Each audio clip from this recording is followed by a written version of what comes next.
Muy buenas tardes, profesora. En esta ocasión, mis compañeras Castilla Díaz Valeria,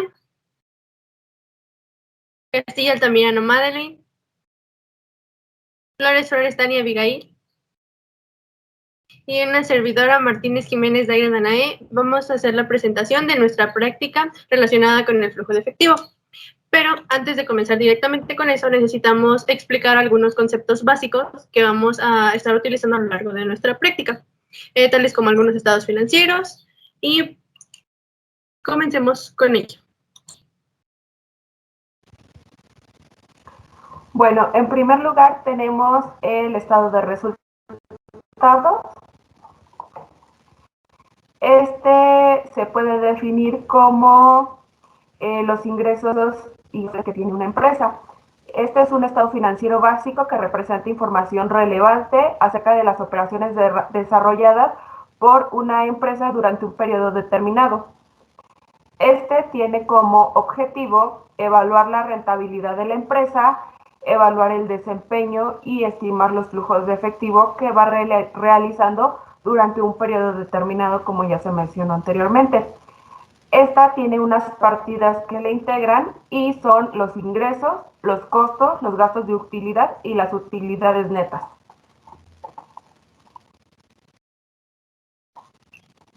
El siguiente estado es nuestro balance general.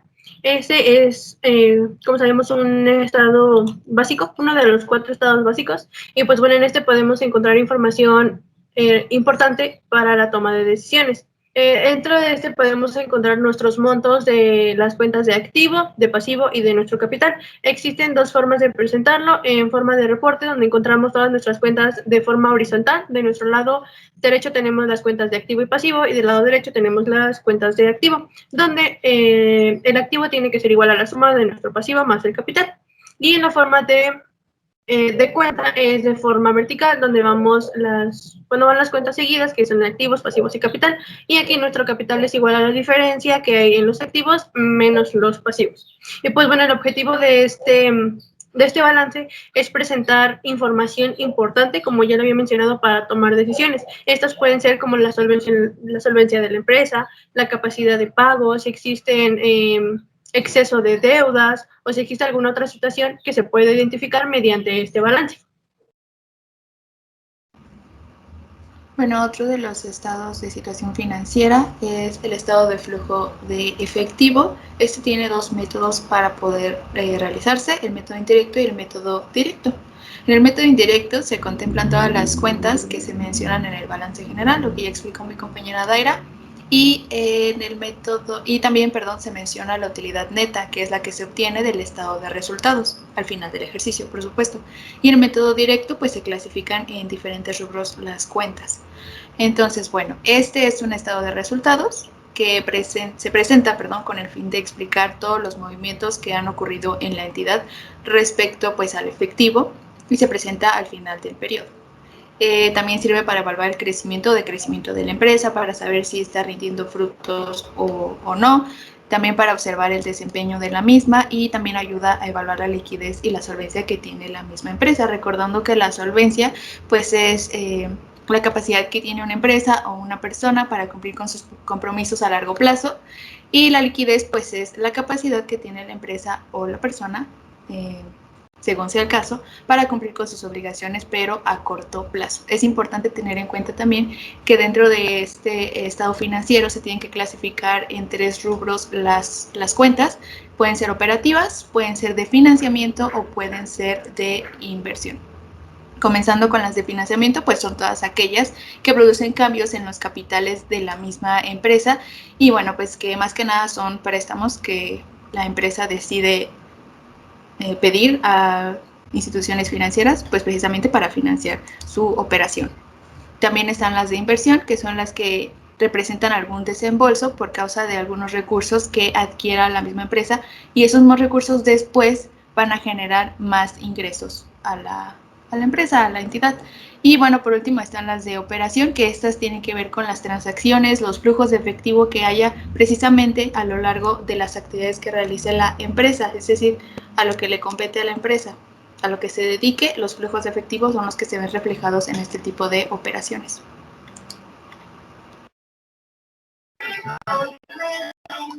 Bueno, a continuación tenemos lo que son las normas de información financiera involucradas en lo que es en el flujo de efectivo. Como primera norma está la B6, cuyo objetivo del estado de situación financiera es establecer las normas para la presentación y estructura del estado de situación financiera.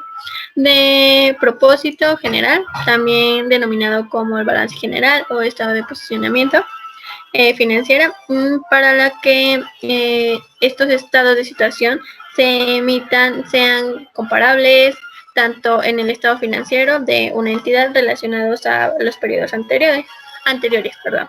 También está la segunda norma, que es la B3, cuyo objetivo es establecer las normas generales para la presentación y estructura del estado de resultados integral, los requerimientos mínimos de su contenido y las normas generales de revelación. Y por última norma tenemos la B3, que es la del estado de flujo de efectivo. Viene a dar soporte a las necesidades de proporcionar información específica sobre los flujos de efectivo relacionados, debido a que el efectivo es esencial no solo para mantener la operación de una entidad, sino también para conocer la disponibilidad del efectivo para solventar algunos adeudos con ciertos acreedores.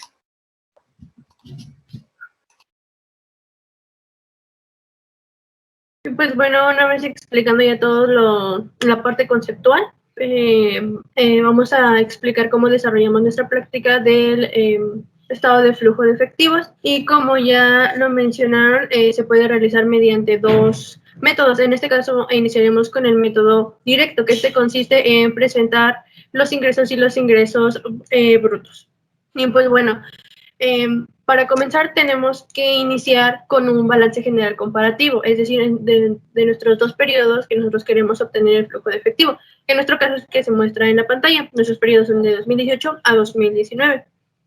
Lo primero que se tiene que hacer antes de iniciar directamente con el flujo de efectivo es obtener las variaciones que existen de un periodo a otro. Aquí tenemos que considerar dos reglas. La primera es que cuando nuestra cuenta aumenta de un periodo a otro, es una salida de dinero. Y cuando nuestra cuenta disminuye de un periodo a otro, es una entrada de dinero.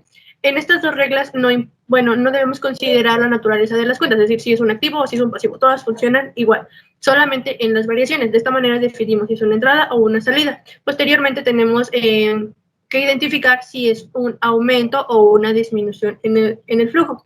En esta ocasión ya se contempla la naturaleza de las cuentas. Por ejemplo, si en una cuenta de activo nosotros tenemos una entrada de dinero, va a ser un aumento en el flujo de efectivo. En cambio, en un pasivo, si nosotros tenemos una entrada de dinero, va a ser una disminución, pero del flujo de efectivo, tal como se muestra en nuestra pantalla. Así quedaría nuestro balance general comparativo con las variaciones de nuestro periodo a otro y con las variaciones dentro del flujo. Y posteriormente realizamos nuestro papel de trabajo, que consiste básicamente en vaciar todas las diferencias que nosotros obtuvimos de nuestro balance comparativo anterior. Y empezamos con la parte de los cobros a clientes, los pagos a proveedores y los pagos por gastos, donde involucramos, como lo dice la definición, las diferencias entre los ingresos y los egresos, o los componentes de los egresos y los ingresos.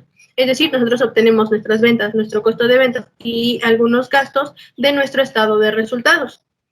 Posterior a ello, si nuestras cuentas en el balance comparativo, si es un activo, están como una disminución en el flujo, entonces en nuestro papel de trabajo se van a pasar restando, que es lo que ya había explicado anteriormente. Lo único que tenemos que hacer aquí es vaciar la información. Ahora tenemos la columna de tipo de movimientos. Aquí tenemos que clasificar todas nuestras cuentas en base a si es una actividad operativa, financiera o de inversión, que va muy relacionado con lo que se explicó al inicio sobre este estado.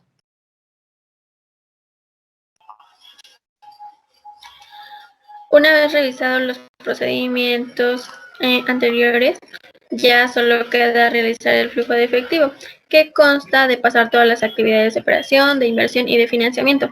Para esto, todas las cantidades que están restando pasarán con un importe negativo, y todo lo contrario si estas operaciones están sumando, pasa como una cantidad positiva. Una vez hecho esto, se saca lo que es el flujo de efectivo de cada actividad, que esto es sumar todas las cantidades de dichas actividades, y una vez realizado esto, se saca la variación de flujo, de que solo es sumar los resultados de todas las actividades posteriores.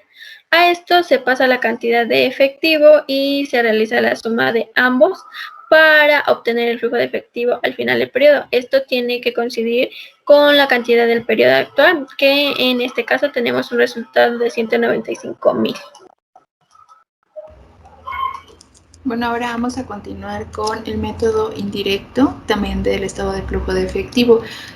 Para este funciona la misma dinámica que mi compañera Daira ya había explicado. En el caso de los activos y de los pasivos, cuando el saldo de la cuenta del año anterior, es menor que la del año más reciente, pues se convierte en una salida y por lo tanto se convierte en una disminución y una resta. En el caso de los pasivos, es la misma dinámica en cuanto a salidas y entradas, pero va a cambiar si aumenta o disminuye. Es decir, que si el año anterior tiene un saldo mayor que el del año actual, pues entonces se convierte en una entrada, pero en el papel de trabajo va a pasar restando y como una disminución. Tenemos un ejemplo en el caso de la cuenta de proveedores, que es una cuenta de pasivo. La utilidad neta, esa la obtenemos del estado de resultados del ejercicio. Y bueno, por último tenemos el flujo de efectivo del método indirecto, ya que tenemos todas nuestras cuentas ordenadas por actividades de operación, de inversión y de financiamiento, se vacían en este mismo orden en el flujo de efectivo, agregando, como ya mencionó mi compañera Madeleine, la utilidad neta, y como comentó mi compañera Abigail, si suman se pasan positivos y si restan se pasan negativos. Al tener las sumas de las actividades de operación y de las actividades de inversión, se realiza una suma de estas y nos da el importe por aplicar en actividades. Posteriormente se realiza igual la suma de todas las actividades de financiamiento y nos da el flujo neto por financiamiento. Al final vemos las variaciones entre el importe por aplicar en actividades y el flujo neto por financiamiento, y nos da las variaciones de flujo. También tendremos que comparar y que sumar con efectivos de caja y bancos. Este resultado que nos arroje será el flujo de efectivo al final del periodo, que este debe de coincidir con el efectivo de caja y bancos del periodo actual. Y bueno, esto sería todo por nuestra parte. Muchas gracias por su atención.